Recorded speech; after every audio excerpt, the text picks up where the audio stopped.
जो कभी बनी थी सुर्खियां, जरूरत है उनको टटोलने की। जिनमें छिपे थे कई राज, जरूरत है उनको खोलने की।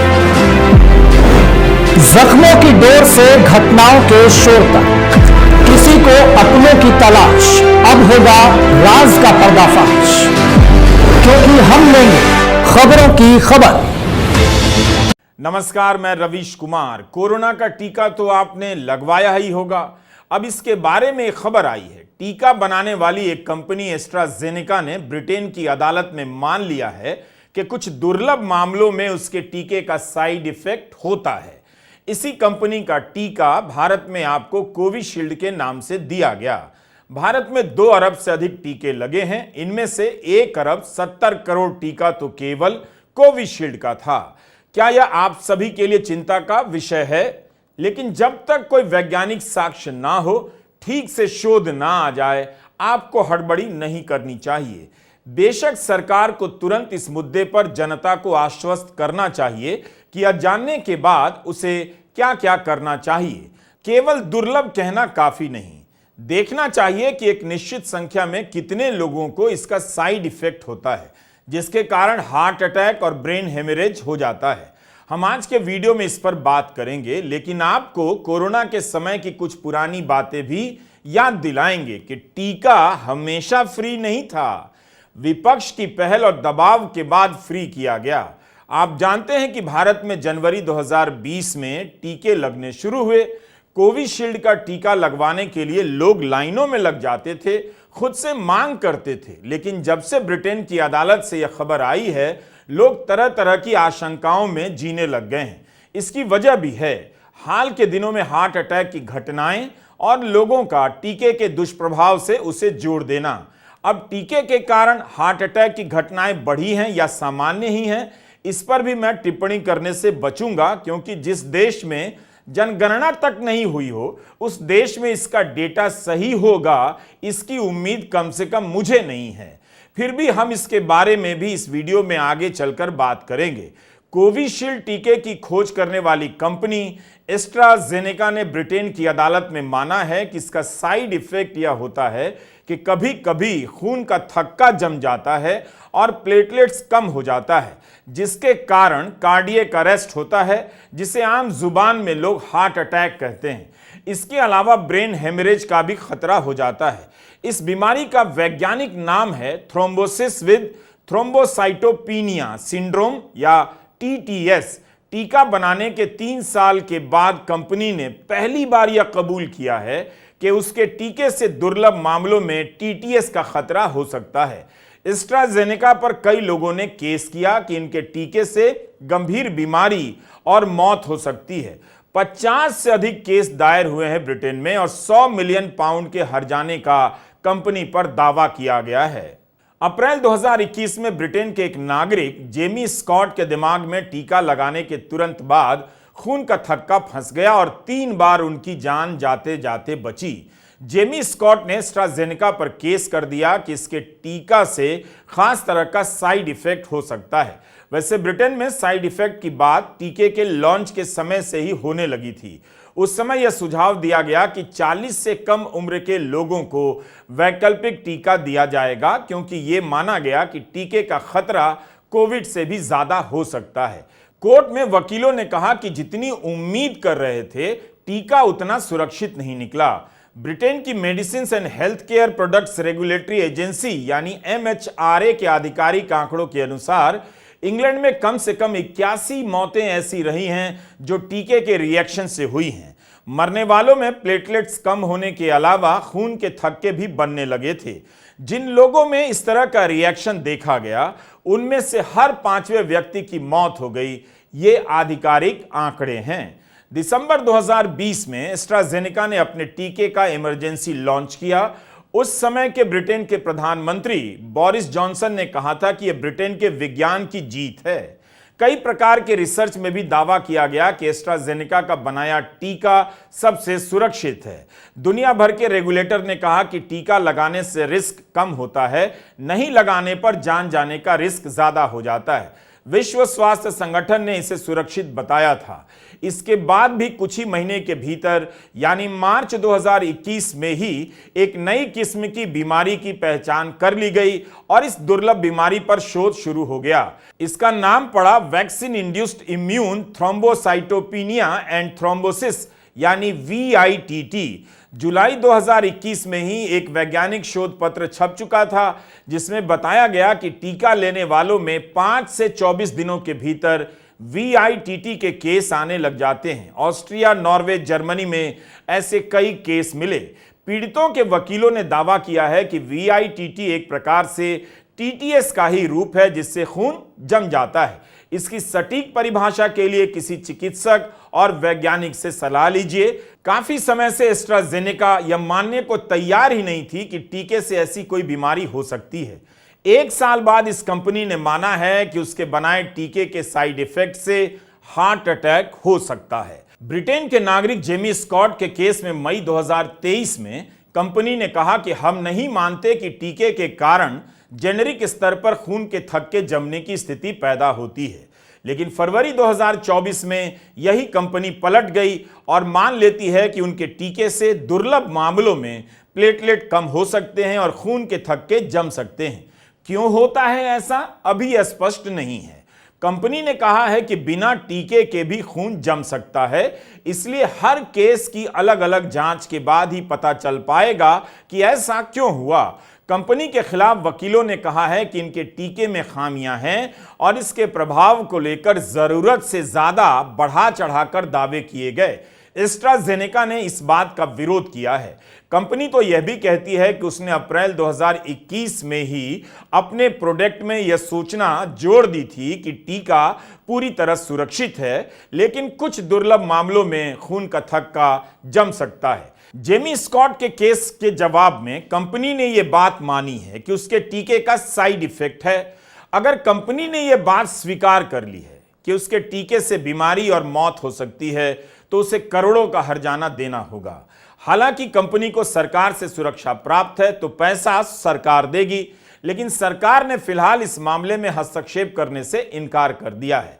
बात यहां हर्जाने की नहीं है, जिन्होंने टीका लिया है उनकी आशंकाओं की है। उन्हें यह वजह बेवजह डर हो सकता है कि कोविशील्ड का टीका लगाया है तो वे सुरक्षित हैं भी या नहीं। क्या हार्ट अटैक का खतरा उन्हें भी हो सकता है। कोरोना के समय टीके को लेकर 2 तरह की धाराएं दुनिया में चल रही थी।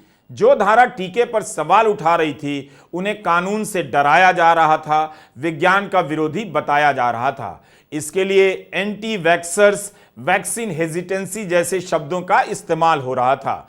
टीका विरोधियों में भी कई धाराएं थीं। 2021 में माया गोल्डनबर्ग की एक किताब आई, vaccine hesitancy, public trust, expertise and the war on science. Goldenberg का कहना है कि लोगों में टीके को लेकर संकोच इसलिए पैदा हुआ क्योंकि वैज्ञानिक अपने तथ्यों को सरल भाषा में आम जनता के सामने नहीं रख पा रहे थे। वे मानकर चल रहे थे कि लोग अपने आप समझ जाएंगे, मगर ऐसा नहीं हुआ।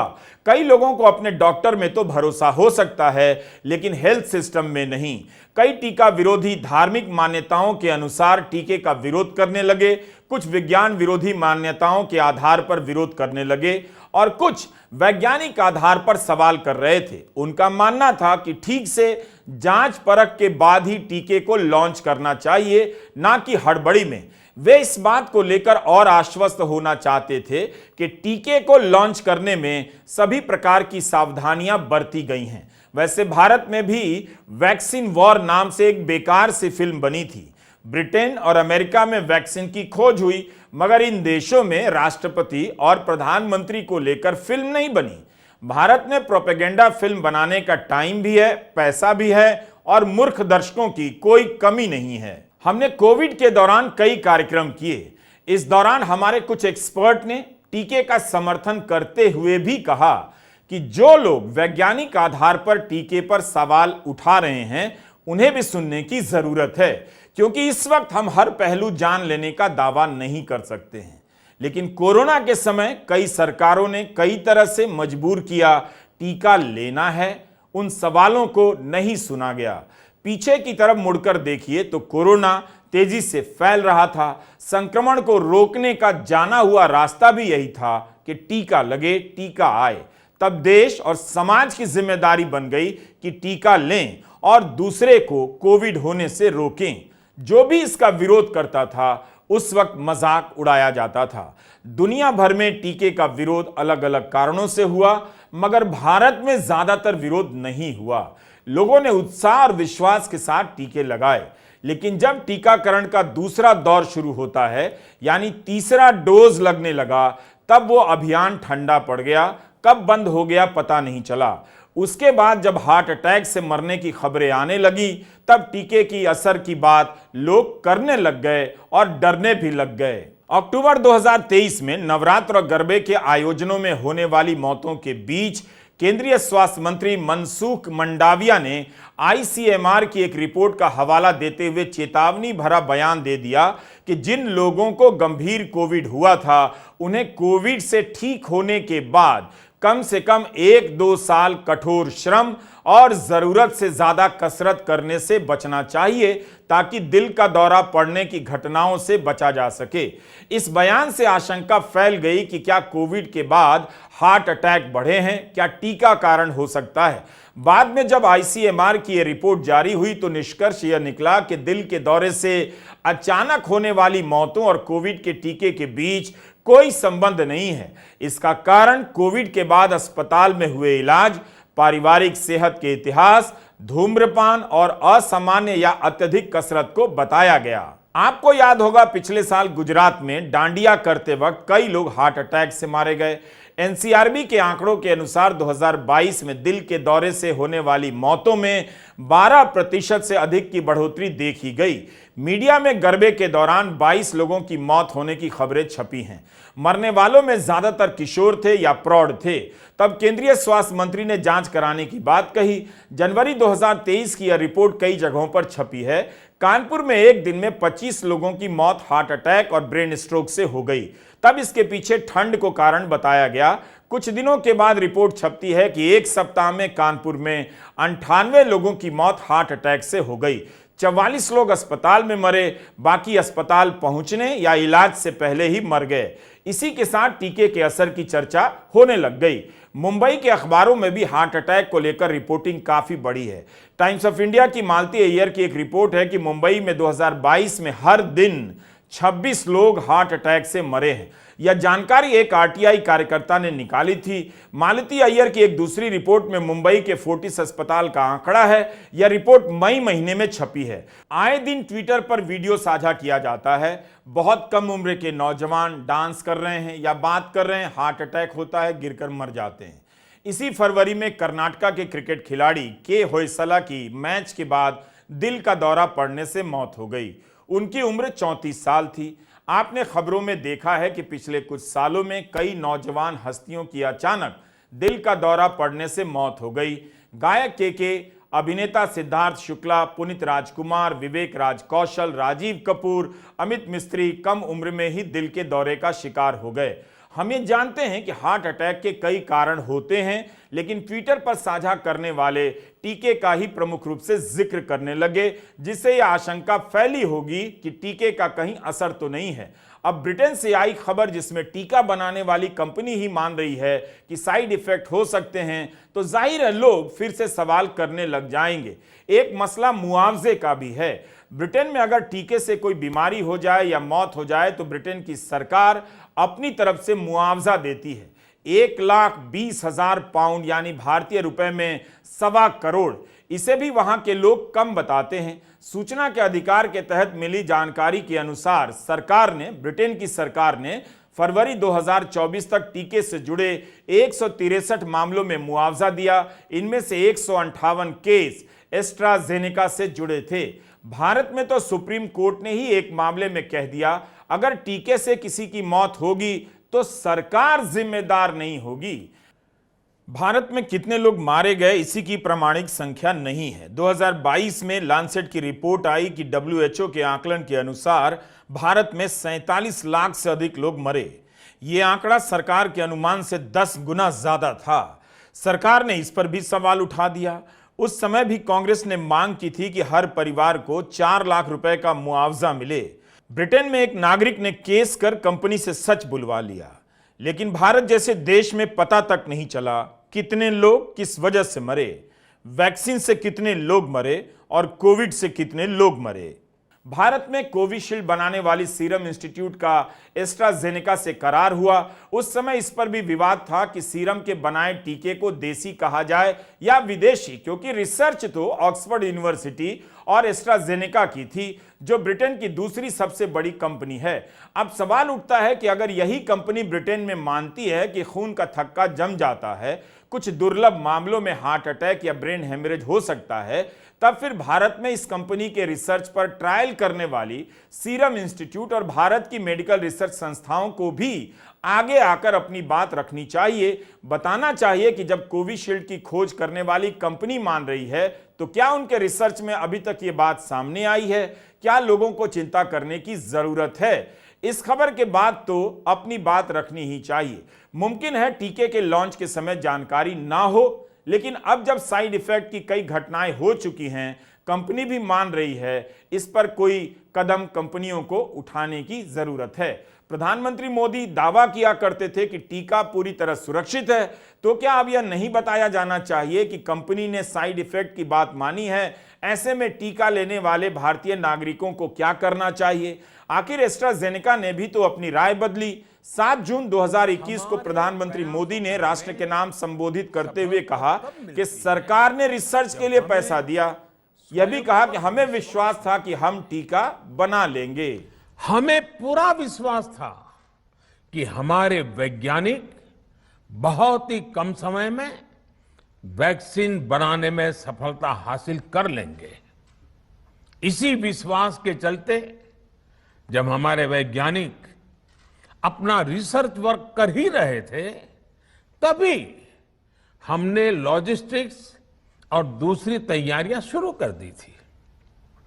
आप सब भली भांति जानते हैं कि पिछले साल यानी 1 साल पहले, पिछले साल अप्रैल में जब कोरोना के कुछ ही हजार केस थे, उसी समय वैक्सीन टास्क फोर्स का गठन कर दिया गया था।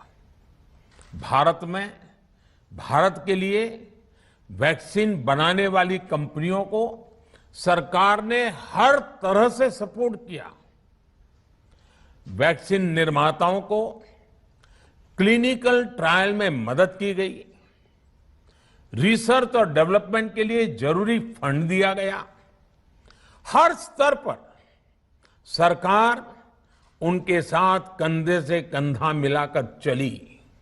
राष्ट्र के नाम संबोधन में प्रधानमंत्री मोदी कह रहे थे कि उनकी सरकार ने टीका विकसित करने के लिए हजारों करोड़ रुपए दिए, लेकिन इससे पहले 9 मई 2021 को मोदी सरकार सुप्रीम कोर्ट में हलफनामा दे चुकी थी।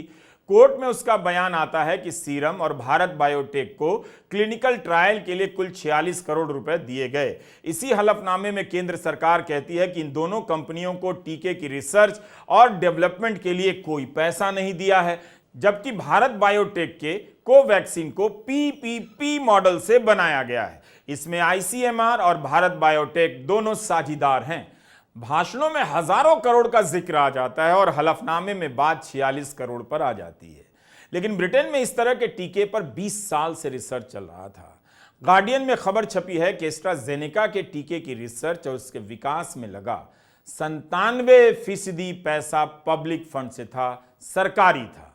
ऑक्सफोर्ड को मिले 1000 करोड़ रुपए में से अधिकतर ब्रिटेन के टैक्स भरने वाले नागरिकों ने दिए या संस्थाओं ने। यह पैसा 2 दशकों की इस रिसर्च को मिलता रहा। यूके की सरकार, वेलकम ट्रस्ट और अमेरिकी और यूरोप की संस्थाओं ने भी काफी पैसे दिए।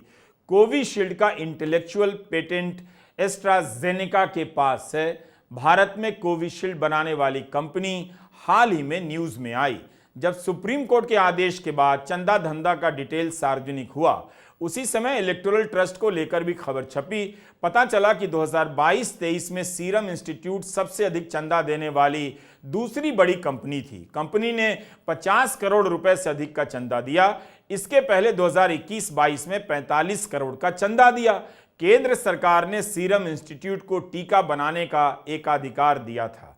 इलेक्टोरल ट्रस्ट में जो पैसा आया उसका सबसे बड़ा हिस्सा बीजेपी को दिया गया था। आपको याद होगा जब टीके के उत्पादन की बात चल रही थी तब उस समय प्रधानमंत्री मोदी भी पुणे में सीरम के दफ्तर पहुंच गए और इस तरह से दौरा किया जिससे छवि बनने लग गई कि टीका बनाने का काम उनकी देखरेख या उनकी प्रेरणा से हो रहा है। नरेंद्र मोदी दुनिया के विरले प्रधानमंत्री थे जिन्होंने टीका के प्रमाण पत्र पर अपना फोटो लगवा दिया, तो ऐसे व्यक्ति से उम्मीद की जानी चाहिए थी कि वे टीका बनाने के प्लांट में जरूर जाएंगे और उसका वीडियो देश भर में दिखाया जाएगा।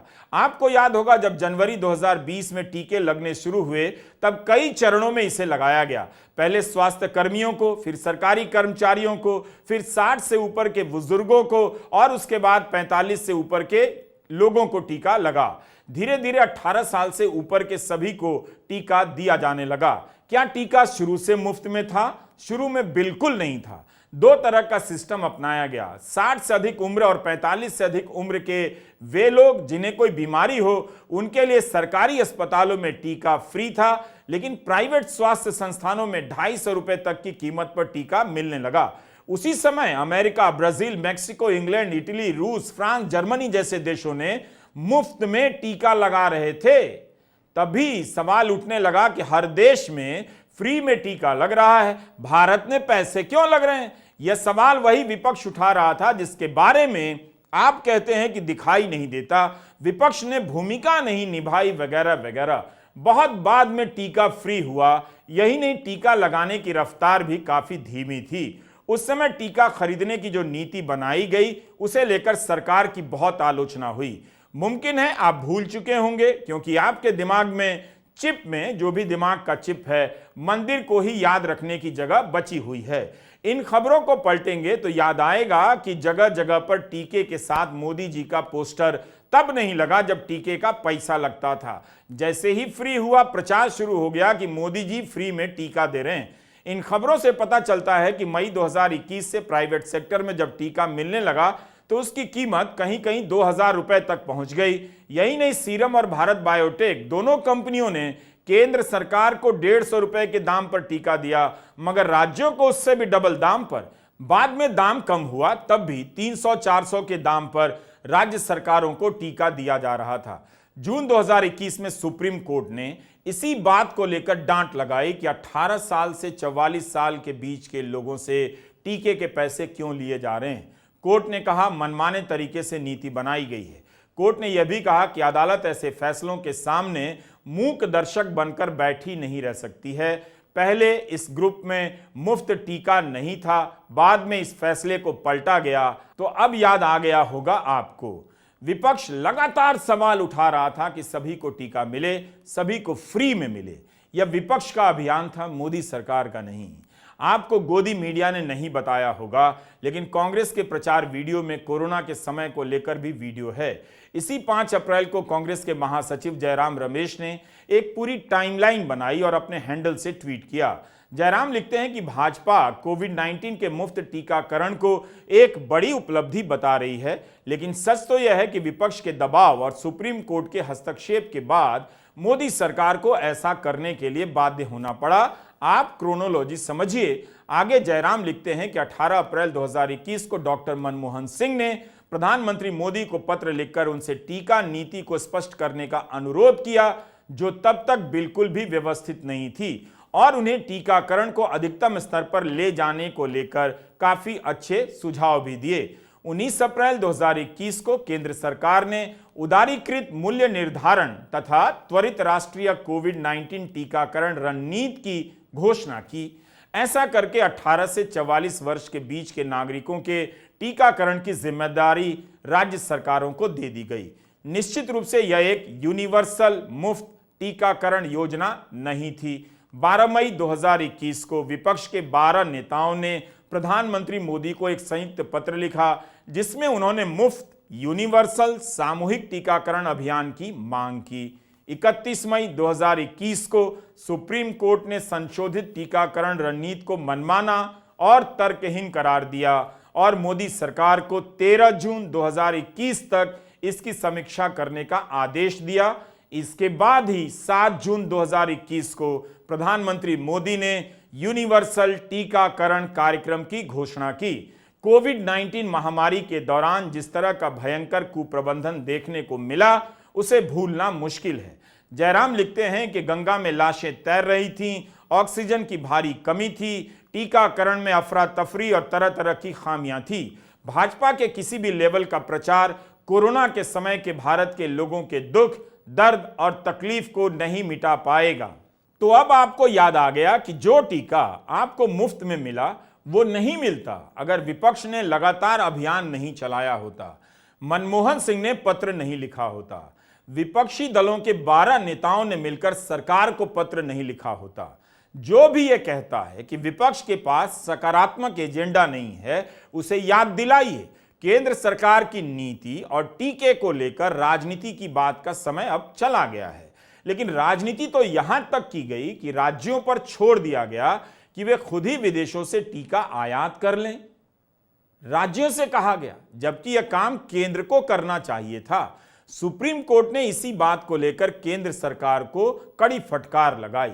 उस समय के मंत्रियों के बयान आप निकाल लीजिए। एक तरफ पोस्टर लगा है, मुफ्त टीका दिया जा रहा है, दूसरी तरफ जब पेट्रोल के दाम बढ़ने से हाहाकार मचा तो केंद्रीय मंत्री हरदीप पुरी ने बयान दिया कि पेट्रोल के टैक्स से टीका मिल रहा है।